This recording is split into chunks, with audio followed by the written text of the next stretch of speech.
અમદાવાદના ફતેવાડી કેનાલમાં ખાબકેલી કારને લઈ અને મોટો ખુલાસો થયો છે। રીલ્સ બનાવવા યુવકોએ સ્કોર્પિયો ભાડે લાવ્યાનો ખુલાસો થયો છે। યક્ષ બંગોડિયા, યશ સોલંકી, ક્રિશ દવે કેનાલમાં તણાયા છે। 3500 રૂપિયામાં હિમાલયા મોલ પાસેથી સ્કોર્પિયો ભાડે લાવ્યા હતા। મૌલિક જાલેરાએ 4 કલાક માટે કાર ભાડે લાવી આપી હોવાનો ખુલાસો થયો છે, જેમાં હૃદય વયાંત, ધ્રુવ સોલંકી અને ઋતાયુ સોલંકી કાર લઈ અને કેનાલ પર પહોંચ્યા હતા। યશ, યક્ષ અને ક્રિશ દવે અગાઉથી કેનાલ પર હાજર હતા। વધુ વિગત સાથે સંવાદદાતા કુશાંગ સોની આપણી સાથે લાઈવ જોડાઈ ગયા છે। જી કુશાંગ, શું વધુ વિગત આપની પાસે?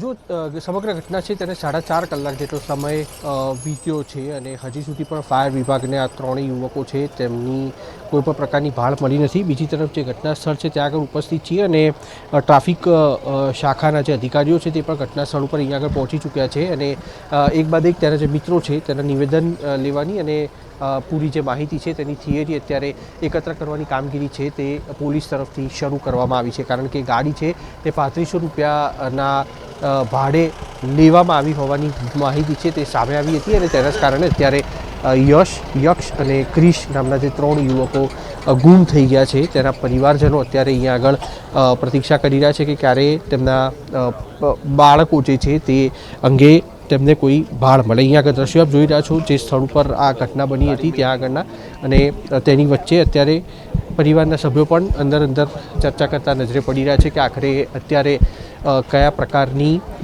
માહિતી કોઈ અહીંયા આગળથી સામે આવતી હોય, કારણ કે મહિલાઓ અને પુરુષો તે તમામ લોકો અહીંયા આગળ છે, જે તમામ લોકો એ પ્રતીક્ષામાં છે કે આખરે કોઈ માહિતી મળી કેમ નથી। એક માહિતી વચ્ચે સામે આવી હતી કે નરીમનપુરા પાસેથી અજાણ્યા વ્યક્તિનો મૃતદેહ મળ્યો હતો, પરંતુ તેને લઈને હજી સુધી સ્પષ્ટીકરણ ફાયર વિભાગ તરફથી કરવામાં આવ્યું નથી। કેટલાક યુવકો અહીંયા આગળ આપણી સાથે છે, તેમની સાથે વાત કરશું। તમારા પરિવારનું કોઈ સભ્ય છે અહીંયા? નથી આપણા પરિવારનું સભ્ય? લોકો છે તે પણ અત્યારે અહીંયા આગળ ટોળે વળીને ઊભા રહેલા જોવા મળી રહ્યા છે અને આખી ઘટના શું બની છે તેને લઈને પણ તેમના તરફથી અત્યારે અલગ અલગ દિશામાં ચર્ચાઓ છે તે અહીંયા આગળ શરૂ કરવામાં આવી છે। આ તરફ પણ કેટલાક પુરુષો છે તેમની સાથે વાત કરશું। સાહેબ, આપના પરિવારનું કોઈ સભ્ય છે? આ જે 3 યુવકો અમારા? હા, શું નામ છે? મારું રમેશભાઈ ડાભી। ઓકે, અને જે 3 યુવકો હતા તેમાંથી આપના કયા પુત્ર હતા? મારા પુત્ર નહીં, મારા કાકાના છોકરાના છોકરીની છોકરી, છોકરીનો છોકરો। અચ્છા, શું નામ હતું? હર્ષ, એટલે હર્ષ ને યશ, યશ, યશ। ઓકે, હજી સુધી કોઈ ભાળ મળી નથી? નહીં, બિલકુલ।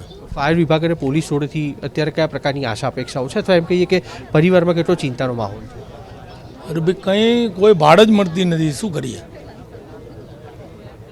ચિંતાનો માહોલ એટલે તો આખી આંબાવાડી અમારી પબ્લિક બધી આવી, અમારો સમાજ, પણ કંઈ ભાડ મળતી નથી। ફાયર બ્રિગેડ કઈ બાજુ ખાબી ક્યાં ગાડી એ જ ખબર નથી, અને આ 15-16 વર્ષના છોકરાને ગાડી કેમ ભાડે આપી શકે આ લોકો? સવાલ ઉપર એ જ થઈ રહ્યા છે। પોલીસ યા યશના પરિવારજનો છે આ લોકો યશના પરિવાર? હા, ક્યાં છે એની મમ્મી? ક્યાં ગયા યશના પરિવારજનો ત્યાં આગળ છે? બાકી આ જે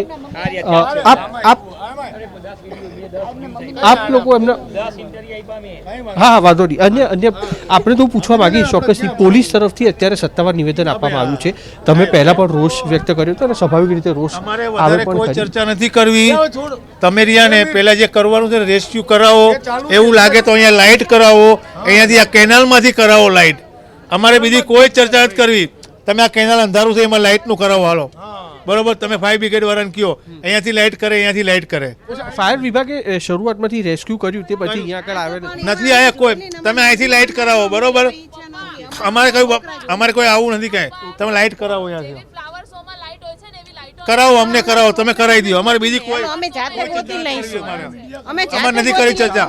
4-4.5 કલાક થયા, જેના કારણે અત્યારે હાજી કોઈ હજુ કોઈ સગવડ જ નથી કે આ લોકો બચાવની, એ તો જોવું જોઈએ ને કે ભાઈ આ ચલો રેસ્ક્યુ જે ફાયર વિભાગ છે તેના તરફથી 4 કલાક જેટલો સમય થયા બાદ પણ કોઈ પણ ભાળ ન મળતા પરિવારના સભ્યો છે તેમાં ચોક્કસથી આક્રોશ છે કે લાઇટ અહીંયા આગળ એક તો મૂકવામાં નથી આવી, બીજી તરફ જ્યાં જ્યાં પણ તેમણે સૂચના આપી ત્યાં આગળ ફાયર વિભાગની ટીમો પહોંચી નથી.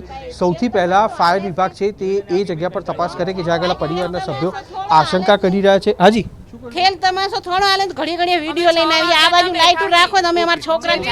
જી, મહિલાઓ છે તેમાં ચોક્કસથી આક્રોશ છે કારણ કે જે પરિવારના 3 પુત્રો છે તે અત્યારે કેનાલમાં ખાબક્યા છે. અલબત્ત પુત્રો પણ તે જ દિશામાં હતા કે જ્યાં આગળ ગાડી ભાડે લીધી હતી અને પરિવારના સભ્યોને ખબર ન હતી, પણ ચોક્કસથી દુઃખની ઘડી છે તેના માટે તેમનો આક્રોશ છે તે સમજી પણ શકાય છે કારણ કે ફાયર વિભાગ છે ત્યારે કોઈ કડી હજી સુધી મળી નથી. પોલીસ છે, ટ્રાફિક વિભાગના અધિકારીઓ છે તે ઘટના સ્થળ ઉપર છે, પરંતુ તેમને પણ હજી સુધી કઈ દિશામાં યોગ્ય દિશામાં તપાસ કરવી તે હજી સુધી તે કડી મળી નથી. 3500 રૂપિયાનું ભાડું ચૂકવીને આ જે યુવકો છે તે ગાડી લાવ્યા તો હતા, તે પણ પરિવારના સભ્યોને બાદમાં જાણ થઈ, જેના કારણે જે ગાડી સ્કોર્પિયો લાવ્યા હતા તેને પણ અહીંયા આગળ અત્યારે રાખવામાં આવી છે. પોલીસ તરફથી મળતી માહિતી અનુસાર પંચનામું છે તે પણ અહીંયા આગળ કરવામાં આવે તે પ્રકારની તૈયારીઓ પોલીસના ઉપરી અધિકારીઓ છે તેમના તરફથી આપવામાં આવી છે અને તેની સાથે સમગ્ર મામલાની એક બાદ એક જે જોડતી કડીઓ છે તે અત્યારે શરૂ કરવામાં આવી છે મેળવવા માટેની. યક્ષ નામનો જે યુવક ગાડી ચલાવી રહ્યો હતો તેણે કોની પાસેથી ગાડી મેળવી હતી, કારણ કે પોલીસને જે માહિતી મળી છે તે અનુસાર આ સ્કોર્પિયો ગાડી 2 એક્ટિવા ગીરવે મૂક્યા બાદ લેવામાં આવી હતી અને તે પણ એ વ્યક્તિને આપવામાં આવી હતી જેની પાસે લાયસન્સ હતું.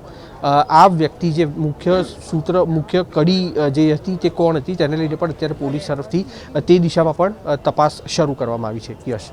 જી કુશાંગ, સમગ્ર જાણકારી બદલ આભાર. તો હજુ 3માંથી એક પણ યુવકની ભાળ નથી મળી, શોધખોળ ચાલુ છે. આપ આ સીસીટીવી જુઓ. જ્યારે આ ઘટનાક્રમ બન્યો ત્યારે વિરાજસિંહ રાઠોડ કે જેણે આ 3 યુવકોને બચાવવા માટેના બનતા પ્રયાસો કર્યા હતા, પરંતુ હજુ સુધી આ 3માંથી એક પણ યુવકની ભાળ નથી મળી. જો કે હાલ તો આ અંગે વધુ મોટા ખુલાસા થાય તેવી શક્યતા છે. સૌથી મોટો સવાલ, ગાડી ભાડે લાવનાર મૌલિક જાલેરા ક્યાં છે? સૌથી મોટો સવાલ એ થઈ રહ્યો છે, કારણ કે અન્ય મિત્રો સામે આવ્યા પરંતુ હજુ મૌલિક જાલેરા સામે નથી આવ્યો. આ સ્કોર્પિયો ગાડીનો માલિક કોણ છે તે પણ સૌથી મોટો સવાલ છે. સૌથી મોટો સવાલ એ પણ છે કે મૌલિક જાલેરા ક્યાં છે કે જેણે આ મિત્રોને ગાડી ભાડે લાવી આપી હતી. આજે વાસણા બેરેજ પાસે ફતેવાડી કેનાલ આવેલી છે, ત્યાં 3 મિત્રો છે, એમણે એક સ્કોર્પિયો ગાડી ભાડે લીધેલી અને એ ગાડી ભાડે મેળવી અને અહીંયા કેનાલની પાસે એ લોકો આવેલા અને ગાડી ચલાવતા હતા ત્યારે કોઈ પણ કારણસર એમણે ગાડી પરનો કાબુ ગુમાવતા જે સ્કોર્પિયો ગાડી છે એ કેનાલની અંદર જતી રહેલી અને એમાં જે 3 યુવાનો બેઠેલા હતા એ 3 યુવાનો જે કેનાલના પાણીની અંદર તણાઈ ગયેલા છે. અત્યારે સ્કોર્પિયો ગાડી જે છે એ જે ડૂબી ગઈ છે એ બાબતે પોલીસને કોલ મળતા પોલીસ અહીંયા આવી ગયેલી છે અને ફાયર બ્રિગેડને પણ બોલાવી લીધેલું છે. 3 યુવાનોની શોધખોળ અત્યારે ચાલુ છે હાલમાં.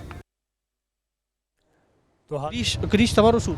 બાજુમાં રહે છે. તમારી બાજુમાં રહે છે? અચ્છા, એ ટ્યુશનમાં ગયા હતા, ક્યાં આગળ ગયા? કેમ કે કોઈ ક્લિયર નથી થઈ રહ્યું. એટલે એમાં એવું હતું કે ટ્યુશનમાંથી નીકળ્યા હતા પછી બધા છોકરાઓ ભેગા થઈને 6 વાગે કંઈક નીકળ્યા અને પછી કંઈ અપડેટ નહોતું એનું. ઓકે, કયા ધોરણમાં ભણતા હતા 3 છોકરા? 11માં 11માં ધોરણમાં. ઓકે, 3ની હજી કોઈ ભાળ નથી મળી. રહે છે ક્યાં આગળ? પાલડી પીટી કોલેજ આગળ. 3 છોકરા અલગ અલગ, જે બારી બાજુમાં રહે છે પીટી કોલેજની બાજુમાં રહે છે. બે આંબાવાડી રહે છે અને એક પીટી કોલેજ. 3 મિત્રો છે.